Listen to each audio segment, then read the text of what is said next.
Elyakim Bet, chapter 23. Then the king summoned all the leaders of Yehuda and Jerusalem, and they assembled with him. The king went up to the house of Adonai with all the men of Yehuda, all those living in Jerusalem, the Kohanim, the prophets, and all the people, both small and great. And he read in their hearing everything written in the scroll of the covenant that had been found in the house of Adonai. The king stood on the platform and made a covenant in the presence of Adonai to live following Adonai, observing his mitzvot, instructions and regulations wholeheartedly and with all his being, so as to confirm the words of the covenant written in this scroll. All the people stood, pledging themselves to keep the covenant. Then the king ordered Yoshiyahu, the Kohen Haggadol, the Kohanim of the second rank, and the doorkeepers to remove from the sanctuary of Adonai all the articles that had been made for Baal, for the Asherah, and for the entire army of heaven. And he burned them up outside Jerusalem in the fields of Kidron, and carried away their ashes to Bethel. He deposed the idolatrous priests the kings of Yehuda had ordained to offer on the high places by the cities of Yehuda, and in the places surrounding Jerusalem. He also deposed those who offered to Baal, the sun, the moon, the constellations, and the whole army of heaven.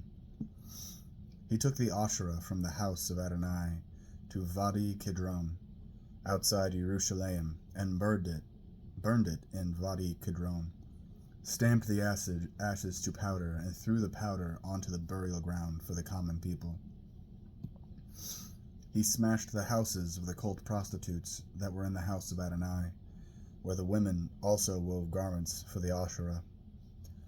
He removed the Kohanim from the cities of Yehuda. Then, from Giva to Beersheba, he desecrated the high places where the Kohanim had been making offerings. He also smashed the high places of the gates that were at the entrance of the gate of Yehoshua, the governor of the city.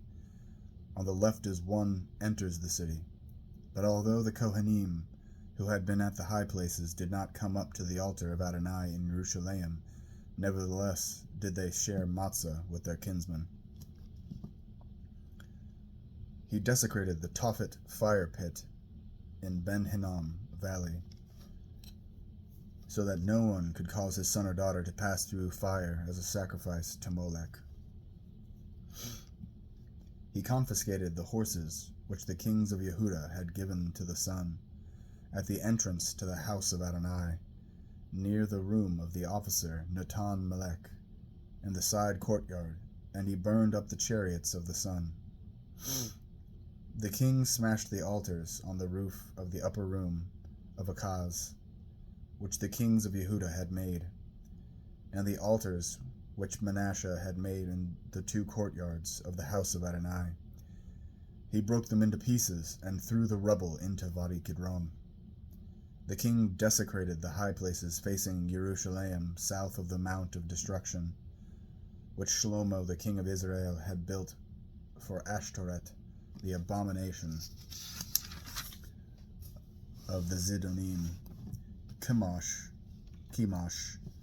the abomination of Moab, and Milcom, the abomination of the people of Ammon.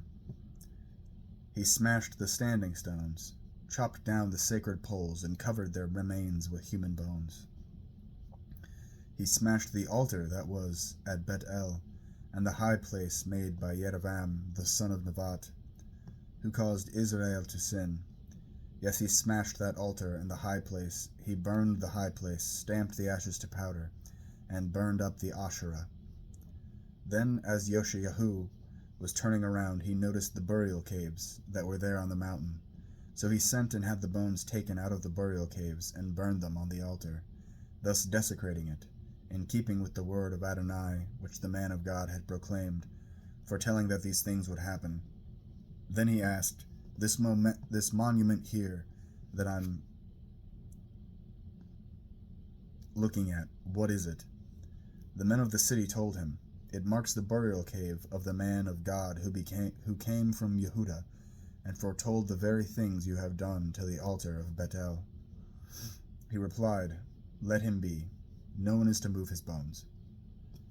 So they left his bones undisturbed, along with the bones of the prophet who had come from Shomron.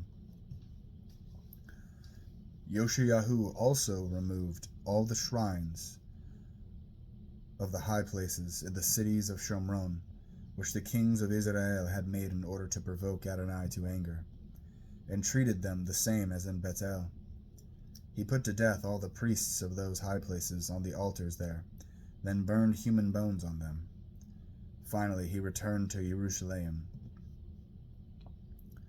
The king issued this order to all the people: Observe Pesach to Adonai your God, as written in this scroll of the covenant.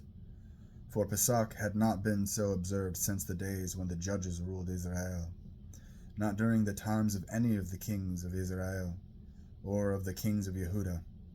But in the 18th year of King Yoshiyahu, this Pesach was observed to Adonai in Jerusalem. Yoshiyahu got rid of the mediums and the people using spirit guides, as well as the household gods, the idols, and all the disgusting things spotted anywhere in Yehudah and Jerusalem. He did this in order to establish the word of the Torah written in the scroll Elyakim, the Kohen, had found in the house of Adonai. No previous king was like him, because he turned to Adonai with all his heart, with all his being, and with all his might and power, in accordance with all of the Torah of Moshe, nor did any king like him arise afterward. Nevertheless, Adonai did not turn away from his fiercely raging, furious anger that burned against Yehudah, because of all the things Manasseh had done to provoke him. Adonai said, Just as I removed Israel, I will also remove Yehudah out of my sight, and I will reject this city which I chose, Jerusalem, and the house concerning which I said, My name will be there. Other activities of Yoshiyahu and all his accomplishments are recorded in the annals of the kings of Yehudah. During his time, Pharoah N'khoh, king of Egypt, went up toward the Euphrates River to attack the king of Ashur. King Yoshiyahu went out to oppose him, but at Megiddo, Pharaoh spotted Yoshiyahu and killed him. His servants carried his dead body from Megiddo to Jerusalem in a chariot and buried him in his own tomb. The people of the land took Jehoiakaz, the son of Yoshiyahu, anointed him, and made him king in his father's place. Jehoiakaz was 23 years old when he began his reign, and he ruled for 3 months in Jerusalem. His mother's name was Hamutal, the daughter of Yirmiyahu, from Livnah. He did what was evil from Adonai's perspective, following the example of everything his ancestors had done. Pharoah N'khoh imprisoned him at Rivlah in the land of Hamath, so that he would not be able to rule in Jerusalem. He also imposed a penalty on the land of 3¼ tons of silver and 66 pounds of gold. Then Pharoah N'khoh made Elyakim, the son of Yoshiyahu, king in his place of Yoshiyahu, his father, and changed his name to Jehoiakim. He also carried Jehoiakaz off to Egypt, where he died. Jehoiakim remitted the silver and gold to Pharaoh, but in order to pay the money Pharaoh demanded, he had to levy a tax on the land. He taxed the people of the land, each according to his means, to pay the silver and gold to Pharoah N'khoh. Jehoiakim was 25 years old when he began his reign, and he ruled for 11 years in Jerusalem. His mother's name was Zebudah, the daughter of Pedaiah, from Rumah. He did what was evil from the perspective of Adonai, following the example of everything his ancestors had done.